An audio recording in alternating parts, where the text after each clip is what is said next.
welcome back to Daily Diabetics. My name is Noelle, and happy National Diabetes Month.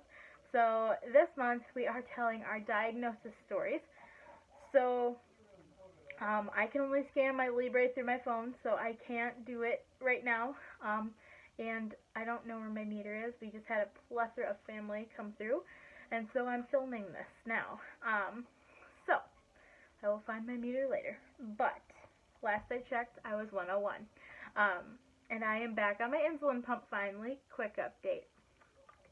So, anyways, I was diagnosed with type 1 diabetes at the age of 7, and I went to my primary care doctor back in northern Wisconsin, and my mom had asked him to test my blood sugar because I was just losing weight. I got sick back to back. I had the flu, which actually we found out triggered my diabetes, but I had the flu twice, and so that sent me into diabetes. So my mom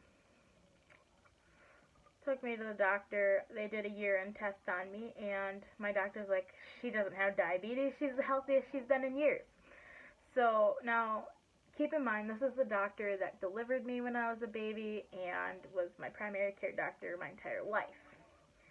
So he tested my urine, and he came in and fell against the wall. His face was bright red. He's like, I would not have ever believed it if I didn't see it myself. Her blood sugar is in the 600s. We don't know what type of diabetes she has, but we'll figure something out and whatnot. So I left my general care doctor, and my symptoms were frequent urination, excessive thirst, and weight loss, and being tired all the time. So those are my symptoms. Probably the most common, very minimal, whatever, you know. So we take my mom back to work, or no, we didn't do that yet. We went grocery shopping to get me low-carb foods and whatnot. And I remember going in the yogurt aisle and asking my mom if I was going to die, and asking what diabetes was, because I was not sure. I did not know. So she's like, no, you're going to be fine. So we get my food, and then we take my mom back to work.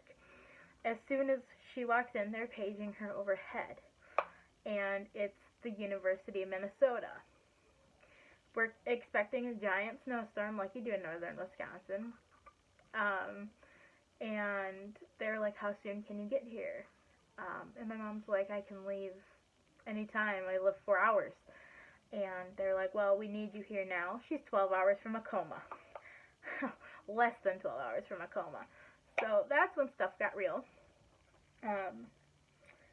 And I'm recalling this as I remember. So my parents loaded up our van, and back when we had a van, since then we've turned into a SUV family. But anyways, they loaded up our van, and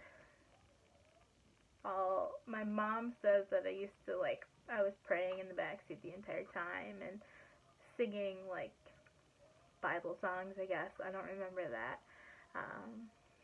And reassuring my mom it was going to be okay. I don't remember any of that. So we got to the University of Minnesota, the Diabetes Center, and I remember very well the check-in lady's name was Noelle, so spelled the exact same way, so I was super obsessed. Super. So, you guys have seen my beginning pens. I have the yellow one and the green one, but they got me in and gave me insulin. I was not ever hospitalized. I got lots of free stuff, which I'm very lucky I was not hospitalized. I'm not big on hospitals. And everything like that. My doctor gave us her phone number. My parents have to call her every couple of hours, just to check in with blood sugars and whatnot. And the one social worker was threatening to throw me in the hospital if I didn't comply. But how can you yell at a 7-year-old who doesn't want to take a shot, you know? So I was not fond of her, but I remember asking the nurse if she would take a shot with me because I was obsessed with Shannon. And she's like, I can't, honey, I have a baby in my tummy. And I was like, oh. I was so bummed about it. But I don't really have that much of an interesting diagnosis story. I mean, I still have the book they gave my parents when I was first diagnosed, the Pink Panther book. And I have probably all the paperwork still somewhere along the lines of everything. I have my original pen. I don't think I have my original meters, but I had those one-touch meters, the blue ones with the two like triangle buttons. And we used to have to code our test strips back then. And so once I got sent home with diabetes, I hated testing my blood sugar. And so the test solution was red back then. Some meters it's blue, some it's red. Don't mind me, I'm just playing with pump site. So I used to pretend to check my blood sugar with that. It was 100 every time. My parents were like, oh, you're doing so well. And my brother caught me, and he told on me. Because I wasn't checking my blood sugar, and it turns out my blood sugar was like 400-500 again, because I was lying about my blood sugar, so I wasn't getting proper insulin. So, yeah, I found out the solution was red and everything, and, kitty, found out the solution was red and everything, so, yeah, I was a very non-compliant diabetic for many years, which is never good. Don't be that way. I was, and you're gonna eventually pay for it. You're not invincible to the world. I thought I was, most definitely not. So, as many of you have probably heard, I have background retinopathy beginning because I did not take care of my blood sugars. My A1C ran in the 12s to 10s to 9s for years. Up until like the past 2 years, my A1C had been crap. So, for all of you new diagnoses and everything like that, you're not invincible. It's gonna catch up with you, and I hate to be that person that to pop your bubble and anything like that, but you're not invincible. I can't stress it enough. Take care of yourself, check your blood sugar, take your insulin. I know burnout's terrible.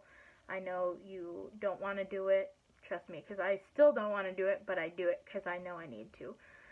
So, with that being said, that is what I recall from my diagnosis story. And, yeah, I was so young at the time. I will have had diabetes, type 1, for 16 years. On March 5th of 2003, I was diagnosed. So, oh, and I just found out I'm getting my 10 years diabetes Lily award ribbon thing, metal plaque thing. So I'm super excited about that. But anyways, I hope y'all have a wonderful week, and tell us your diabetes story. Message me on Instagram and tell me. Have a wonderful week, everyone. I'll see y'all next time.